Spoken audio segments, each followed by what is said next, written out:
The first major reading that we will do this semester is the Anglo-Saxon epic poem Beowulf. This introduction should help you better understand the text. Let's begin with some background information.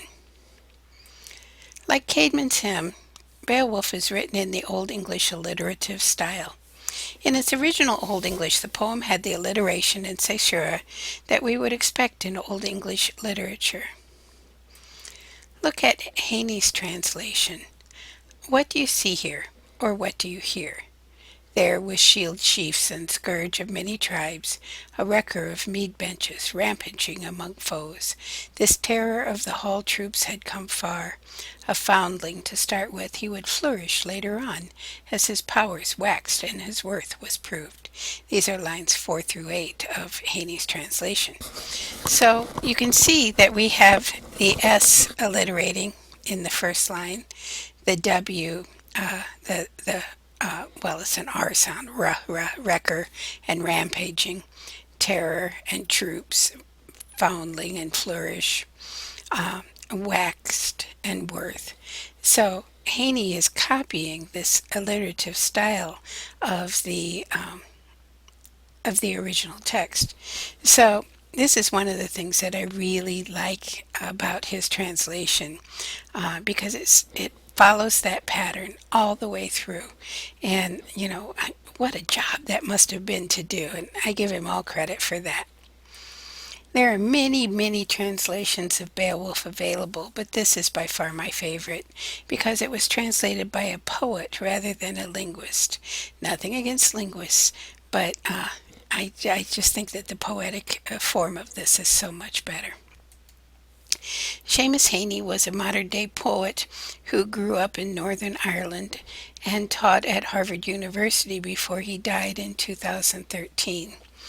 Because he was fluent in Old English, Norton approached him about creating a new translation of Beowulf, one that was not simply a word-for-word linguistic translation, but a poetic translation that would help modern audiences better understand how the poem sounded to its Anglo-Saxon audiences.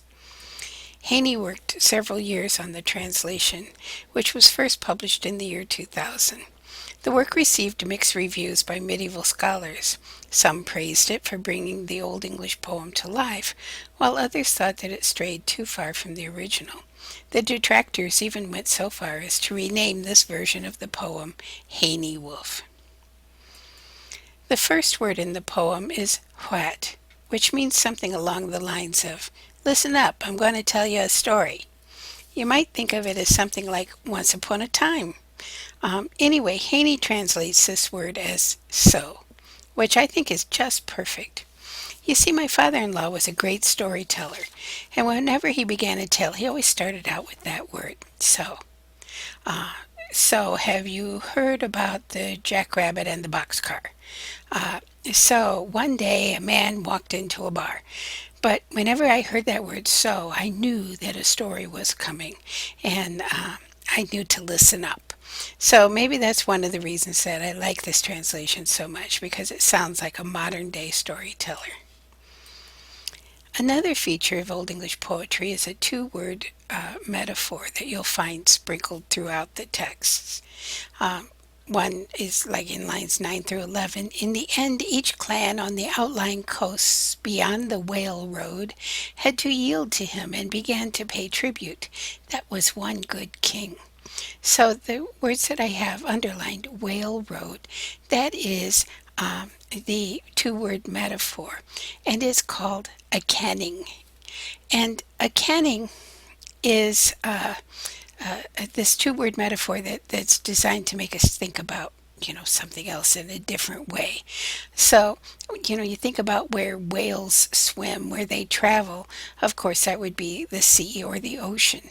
So instead of saying outlying coast beyond the sea, they just use this kenning to kind of play with words in ways that I think are really quite delightful. One of my favorite kenning is a kenning called bonehoose. And bonehoose literally means bone house or a skeleton. And I especially like this kenning because it tells us so much about Anglo-Saxon belief. The Anglo-Saxons believed that the spirit or the soul of a person was like a bird in a cage, and that upon death, when the body corrupted, and you can think about like the rib cage even as this bird cage, and that when the body corrupted or rotted away, that the person's soul was released from the cage, and so the bird flew away. And so I find that that kenning just absolutely delightful. Um, so a third feature that you should watch for while you're reading is a short lesson on proper behavior that's inserted into the text. These are a common feature in Old English poetry. So this particular one says, and a young man must be prudent like that, giving freely while his father lives, so that afterwards, in age when fighting starts, steadfast companions will stand by him and hold the line. Behavior that's admired is the path to power among people everywhere. And so these little lessons are called gnomic verses. Now, they really don't have anything to do with gnomes. The Oxford English Dictionary um, defines a gnomic verse as a short, pithy statement of a general truth, a proverb, or a maxim. So, in other words, a lesson on how to behave. Another important thing to remember about this text is that we are reading it through multiple translators. The story was first told orally. The events in Beowulf are supposed to have taken place in the 5th century, about the time that the Anglo-Saxons and Jutes came over to England. Remember that there was no written alphabet then, so the story was handed down orally from shope to shope for roughly 300 years. The only surviving written copy of the poem was written by a monk in the 10th century, and there's no way of knowing whether it had ever been written down before that. Well, maybe there would be if another copy turned up, but it hasn't turned up in the centuries between Beowulf and us, so I don't think one's going to pop up at us anytime soon. So, the anonymous monk tries hard to make Beowulf a Christian poem, uh, and he's adding Christian references wherever possible. Pay no attention to the rooster. I know you're saying, what does the rooster have to do with fate versus Christianity? I don't know. When I typed fate in Google, the rooster came up, and I kind of thought he was kind of nice, so I just put him in here. Um, so, anyway, you'll notice that the poem refers to fate as often as it does Christ.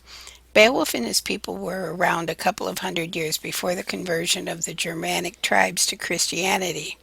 So they most certainly were pagans who had a strong belief in the power of fate to decide outcomes. Watch how fate interacts with Christianity in this tale. Finally, a cautionary note. Just as Old English poetry employs alliteration, so do family names. Usually children's names alliterate with the name of their father. Hrothgar's father, for instance, is half-Dane, so Hrothgar and his brothers all have names that start with H.